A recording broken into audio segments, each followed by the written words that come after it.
ఇది మంచి ప్రభుత్వమనే స్ఫూర్తితో సీఎం మంత్రులు పనిచేస్తున్నారని మంత్రి కొలుసు పార్థసారథి అన్నారు.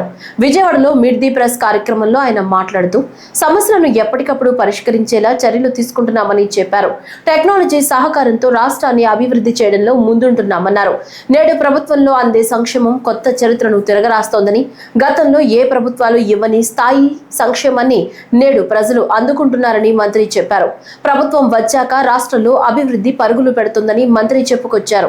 ప్రజల సంతృప్త స్థాయి పెరిగేలా పథకాలు అమలుకు ప్రభుత్వం ప్రాధాన్యమిస్తుందని కొలుసు పార్థసారథి తెలిపారు.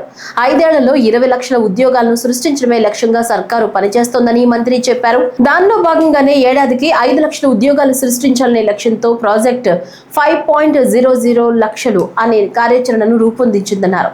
ఎంత ఘనమైన విజయాన్ని అందించినా కూడా లెగసీగా వచ్చిన ఏదైతే అవకతవకలు కానీ ఇబ్బందులు కానీ ఉన్నాయో వాటిని సరిచేసుకుంటానికి కూడా ఈ ప్రభుత్వానికి మరి చంద్రబాబు నాయుడు గారి నాయకత్వంలో కూటమి ప్రభుత్వానికి మరి చాలా కాలం పట్టిందని చెప్పేసి కూడా నేను ఈ సందర్భంగా తెలియజేస్తా ఉన్నాను.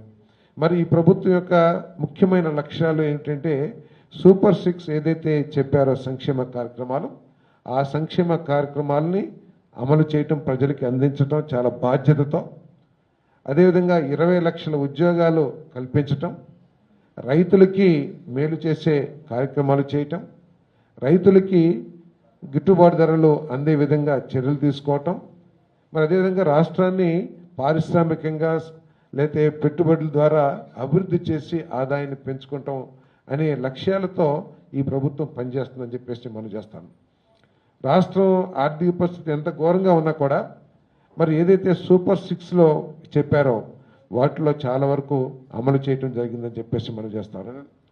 ఈరోజు కేవలం ఎన్టీఆర్ పెన్షన్ ఏదైతే ఉందో ఆ పెన్షన్కే దాదాపు 50,000 కోట్ల రూపాయలు ఈ 18 మాసంలో మరి ఖర్చు పెట్టామని చెప్పేసి కూడా ఈ సందర్భంగా తెలియజేస్తామని. తల్లికి వందనం గత ప్రభుత్వం ఆ పార్టీ కూడా ఎన్నికల్లో 2019 ఎన్నికల్లో అందరికీ మేము పిల్లల్ని చదివిస్తామని చెప్పేసి ఎన్నికల అధికారంలోకి వచ్చిన తర్వాత కేవలం ఒకరికే ఇస్తే ఈరోజు కుటుంబంలో ఎంతమంది పిల్లలుంటే అంతమంది పిల్లలు చదువుకోవటానికి ఈరోజు తల్లికి వందనం ఇచ్చే కార్యక్రమం చేస్తామని చెప్పేసి మీకు మనవి చేస్తాను. మరి ఈ ప్రభుత్వం యొక్క మంచి ఆలోచన ఏమిటంటే మనం చదివిస్తున్నాం పిల్లల్ని చదివించిన తర్వాత వారి భవిష్యత్తు కూడా మార్గాలు వేయాల్సిన బాధ్యత మన ప్రభుత్వం మీద ఉంది. ఎందుకంటే తల్లిదండ్రులు చదివించగలరు, లేకపోతే వాళ్ళు కష్టపడి వాళ్ళు కూడా ఖర్చు పెట్టి పిల్లలకి చదువు చెప్పించగలరు, లేకపోతే వాళ్ళు ఉన్న వృత్తిలోకి తీసుకొచ్చి వాళ్ళని కూడా తీసుకువెళ్ళగలరు. కానీ వారికి ఒక మంచి ఉద్యోగాలు కావాలంటే వారి తల్లిదండ్రులుగా ఇప్పించగలిగే పరిస్థితుల్లో ఉండరనేది నా ఆలోచన. మరి ఆ బాధ్యత ప్రభుత్వం అనేది, ఆ బాధ్యతనే చాలా పయస్గా ఈ ప్రభుత్వం చంద్రబాబు నాయుడు గారి నాయకత్వంలో కూటమి ప్రభుత్వం నిర్వహిస్తుందని చెప్పేసి మనం చేస్తాను. దాంట్లో ఆ ఆలోచనలో భాగంగానే 20 లక్షల ఉద్యోగాలు కల్పించాలి 5 సంవత్సరాల కాలంలో అనే లక్ష్యంతో పనిచేస్తుంది. మరి అందుకనే దాదాపు 8.5 లక్షల కోట్ల రూపాయలు ఇప్పటికే 8.29 లక్షల కోట్ల రూపాయలు గ్రౌండ్ అయిపోయినాయి. జనరల్గా ఏంటంటే ఇన్వెస్ట్మెంట్స్ అంటే మనం ఏదో ఎంఓయూ చేసుకున్నారు, వచ్చి పెడతానన్నారు, అది ఇది అని చెప్పేసి అనుకుంటాయి ప్రభుత్వాలన్నీ కూడా. కానీ ఇక్కడ అట్లా కాకుండా 8.29 లక్షల కోట్ల పెట్టుబడులు ఆల్రెడీ గ్రౌండ్ అయిపోయినాయి.